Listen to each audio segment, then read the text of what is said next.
Bonjour à tous, c'est Ben. On va voir aujourd'hui de manière très rapide comment faire un menu déroulant dans Excel. Pour l'instant, on va s'en tenir aux bases, mais je publierai cette semaine d'autres vidéos qui vont vous permettre de faire ça de manière beaucoup plus avancée, alors pensez à vous abonner pour ne pas les rater. Alors, on va d'abord voir de manière très simple comment on s'y prend, et ensuite on verra une façon simple de faire quelque chose de plus sympa. Ici, j'ai une liste de marques de voitures, et je veux faire un menu déroulant qui me les propose. Pour ça, c'est très simple, je vais sur la cellule dans laquelle je veux créer le menu déroulant, et puis je vais aller dans l'onglet Données, et je vais cliquer sur le bouton Validation des données. Je vais prendre le premier choix, qui s'appelle lui aussi Validation des données, et une boîte de dialogue s'ouvre. Je vais sélectionner ici, dans le menu déroulant, Liste, et puis je sélectionne la source, c'est-à-dire ma liste de marques. Je valide, et ça y est, mon menu déroulant est disponible. Notez au passage que si je retourne dans le petit assistant qui a permis de créer le menu déroulant, je peux ajouter un message de saisie. Par exemple, je peux mettre comme titre marque et comme texte sélectionnez la marque de votre choix. Voilà.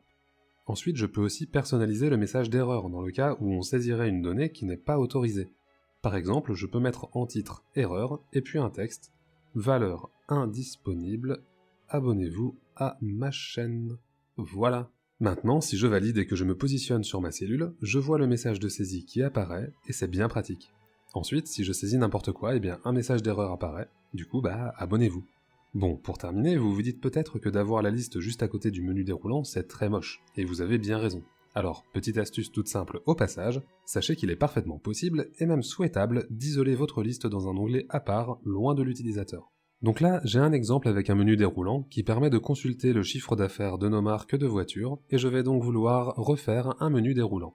Alors, je vais donc aller dans l'onglet Données, et cliquer sur le bouton Validation des données. Pareil, je prends le premier choix qui s'appelle aussi Validation des données, et puis je choisis de faire une liste. Il reste à sélectionner les données de la liste, et bien là, je vais tranquillement changer d'onglet, et sélectionner ma liste que j'ai mis ici dans les paramètres. Attention, une fois que vous avez sélectionné la liste, il faut valider l'opération. Regardez, si je change d'onglet sans valider, automatiquement Excel pense que je veux sélectionner la plage de cellules du nouvel onglet sur lequel je me trouve, donc je retourne dans l'onglet paramètres, voilà, et puis je m'assure d'être sur la bonne plage de cellules.